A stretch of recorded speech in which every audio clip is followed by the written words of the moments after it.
నిన్న ప్రమాణ స్వీకారం జరిగింది. హస్తిన రేఖ మార్చేన ముఖ్యమంత్రిగా ప్రమాణ స్వీకారం చేసిన రేఖా గుప్తా, మంత్రులుగా 6 ప్రమాణం. సీఎం మంత్రులతో ప్రమాణం చేయించిన ఢిల్లీ లెఫ్టినెంట్ గవర్నర్. 27 ఏళ్ల తర్వాత ఢిల్లీలో కొలువుదీరిన బీజేపీ సర్కార్. ప్రమాణ స్వీకారానికి హాజరైన ప్రధాని మోడీ, కేంద్ర మంత్రులు. కార్యక్రమంలో పాల్గొన్న బీజేపీ రాష్ట్రాల సీఎంలు, ఎన్డీఏ నేతలు.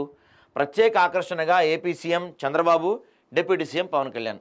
మోడీ పవన్ కళ్యాణ్ దగ్గరికి వచ్చి మరీ మాట్లాడాడు. ఏంటి ఆ అవతారం ఏంది, నువ్వు హిమాలయాలకు కొన్ని వెళ్దామా అనుకుంటున్నావా ఏంటి అని అడిగాడంట పవన్ కళ్యాణ్ని మోడీ.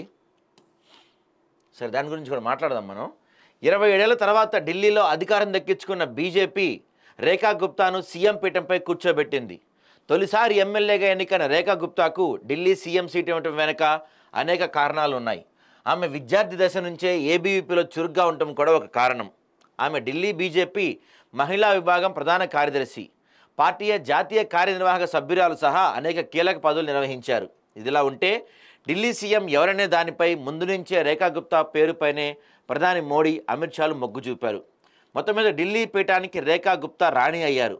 మరి తన అనుభవాన్ని దేశ రాజధానికి రేఖగా మార్చే దిశగా ఉపయోగిస్తారా, ప్రజల మన్నను పొందడంలో సఫలమవుతారా అనేది వేచి చూడాలి. దాదాపుగా 27 ఏళ్ల తర్వాత వీళ్ళు గెలిచారు. గెలిచిన తర్వాత అనూహ్యంగా ఒక మహిళకి వీళ్ళు ముఖ్యమంత్రి ఇచ్చారు. మొత్తం వీళ్ళు 14 రాష్ట్రాల్లో ఎన్డీఏ పరిపాలిస్తుంది. 14 రాష్ట్రాల్లో ఎక్కడా కూడా ఒక మహిళా ముఖ్యమంత్రి లేరు.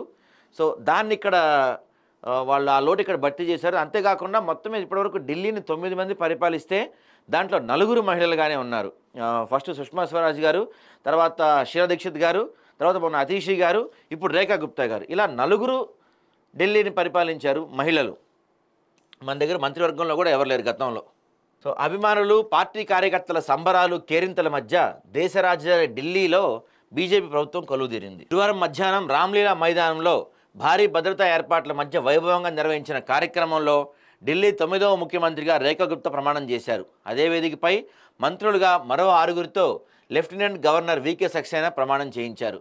ప్రధాని మోడీ, రాజ్నాథ్ సింగ్, అమిత్ షా, జేపీ నడ్డా సహా పలువురు కేంద్ర మంత్రులు, పలువురు రాష్ట్ర మంత్రులు కూడా దీంట్లో అటెండ్ అయ్యారంట.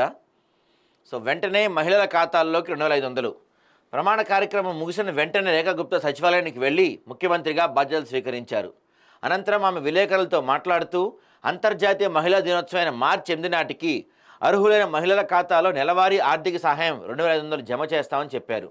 ఢిల్లీ అభివృద్ధి కోసం ఒక్కరోజు కూడా వృధా చేయకుండా శ్రమిస్తామన్నారు. ప్రధాని మోడీ ఇచ్చిన హామీలను నెరవేరుస్తాం, సీఎం పదవికి ఎంపిక చేసినందుకు ఆయన కృతజ్ఞతని చెప్పారు.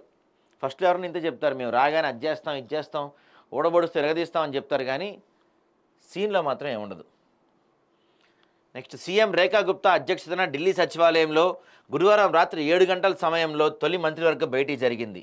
అనంతరం మంత్రులందరితో కలిసి యమునా ఘాట్ వద్దకు వెళ్ళి హారతి నిర్వహించారు. ఆ తర్వాత ఢిల్లీలోని ఆయుష్మాన్ భారత్ ఆరోగ్య బీమా పథకాన్ని అమలు చేయాలని కేబినెట్ నిర్ణయించింది. పెండింగ్లో ఉన్న 14 కాగ్ రిపోర్ట్లను అసెంబ్లీ తొలి సమావేశాల్లో ప్రవేశపెడతామని చెప్పారు. ఇక ఢిల్లీకి 4వ మహిళా సీఎంగా ఈమె ఎన్నికయ్యారు. స్పీకర్ అభ్యర్థిగా విజేందర్ గుప్తా అంట.